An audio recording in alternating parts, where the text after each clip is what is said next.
Elena Ceausescu était l'ancienne première dame de la Roumanie. Sa fin a été montrée à la télévision devant des millions de personnes. Elle n'était pas simplement l'épouse d'un dictateur. Pendant 24 années, elle a pris des décisions cruelles qui ont brisé des vies. Elle a choqué la reine d'Angleterre, rêvait de transformer son pays en une nouvelle Corée du Nord et vivait dans le luxe pendant que le peuple mourait de faim. Mais comment une fille illettrée venant d'un village est-elle devenue l'une des femmes les plus détestées d'Europe? Qu'a-t-elle fait de si terrible? Et quelle phrase choquante a-t-elle criée dans ces dernières secondes? Regardez la vidéo jusqu'à la fin pour découvrir la vérité sur cette femme qui a fait peur à des millions de personnes pendant des décennies. Commençons.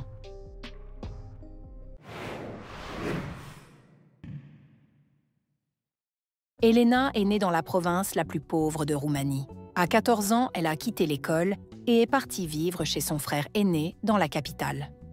Là-bas, elle a trouvé un emploi dans un laboratoire semi-légal. Elle lavait des tubes à essai. Plus tard, cet épisode deviendra une légende sur la lumière de la chimie. À cette époque, elle a rejoint le Parti communiste, qui était interdit, et lors d'une réunion, elle a rencontré le futur dictateur, Nicolae Ceausescu. Elena avait 23 ans.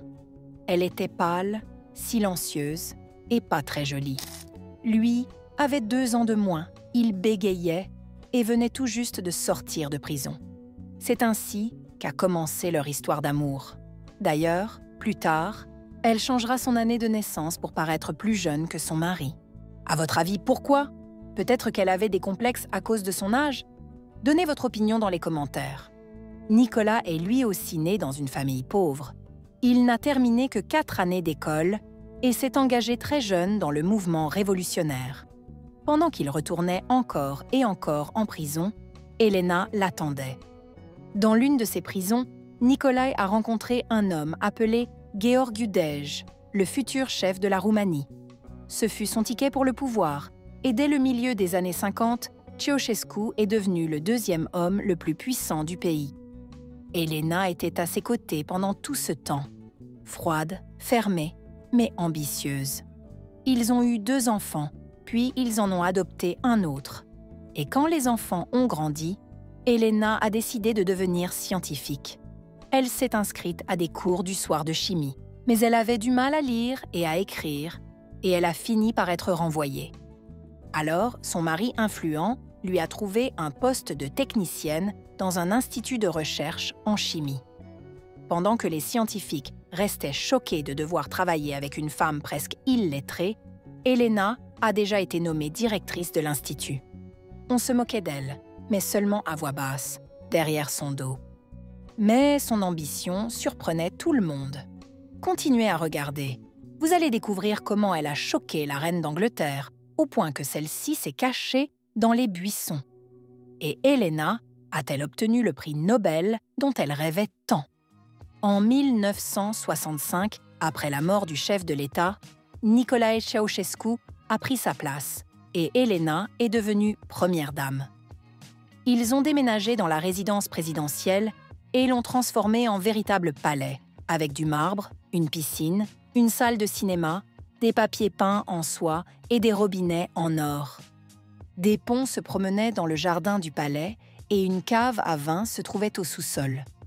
Dans les armoires d'Elena se trouvaient des dizaines de manteaux en fourrure, des centaines de paires de chaussures et des robes des meilleurs créateurs européens. Chacune n'était portée qu'une seule fois. Lors de leurs apparitions publiques, les Ceausescu essayaient de paraître modestes. Nicolae avait un manteau usé spécial pour ces occasions. Elena portait des blouses strictes et des jupes grises, comme une institutrice de village. Mais lors des réceptions privées, c'était tout le contraire. Diamants, colliers, broches précieuses et robes faites à la main.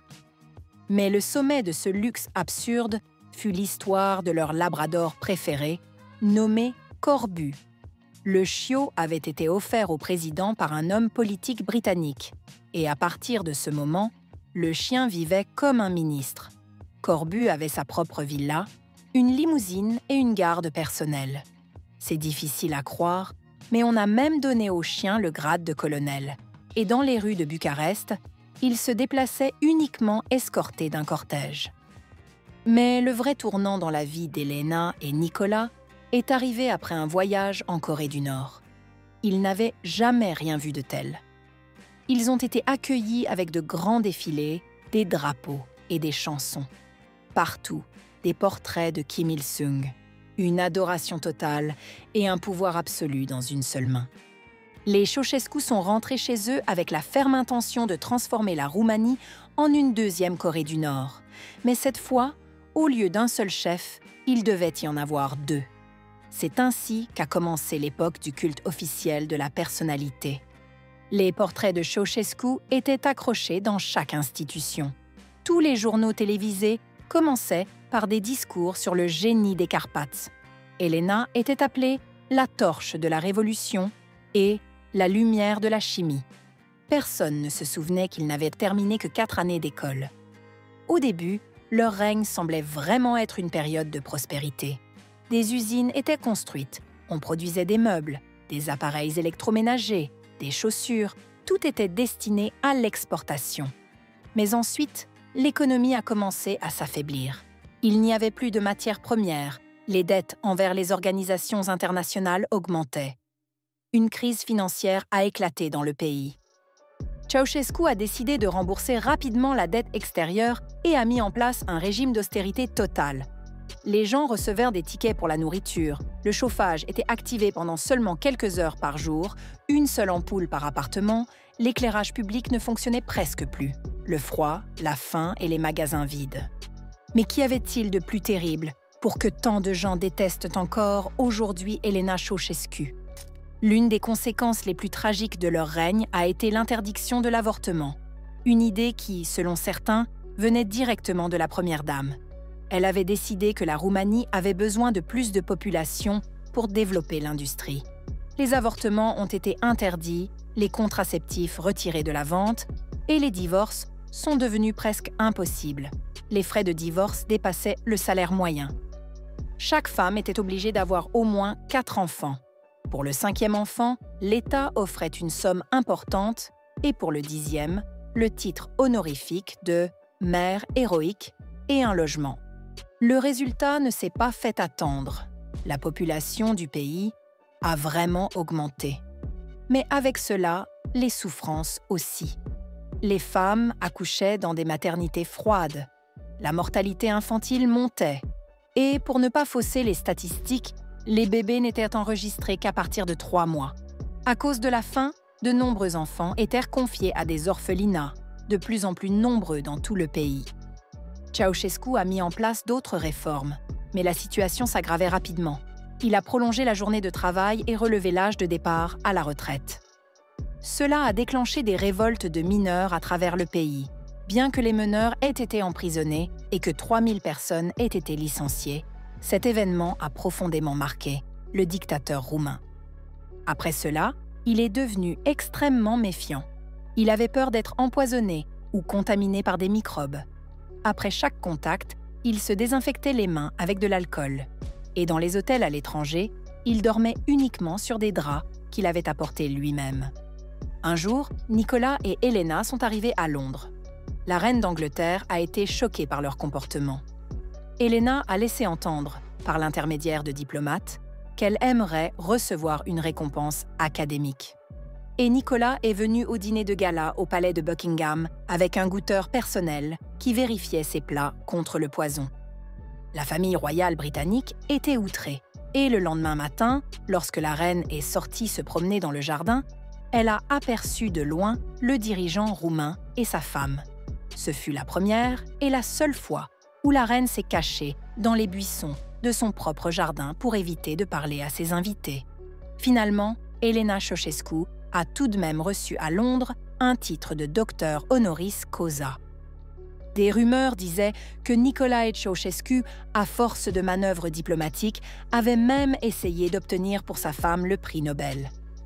Mais il n'y est pas parvenu, grâce à la fermeté des scientifiques suédois. Mais comment le régime Ceausescu est-il tombé après 24 années au pouvoir?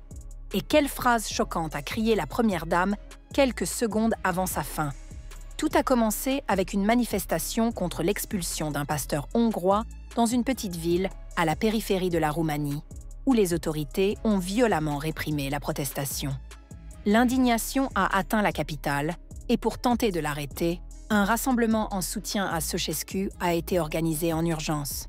Des gens ont été forcés de quitter les écoles, les hôpitaux et les autres institutions publiques pour remplir la place et montrer leur soutien aux dirigeants. Mais soudain, la foule a commencé à crier « À bas !» et l'armée a refusé d'obéir aux ordres du dictateur. Nicolas et Elena ont tenté de fuir, mais ils ont été arrêtés.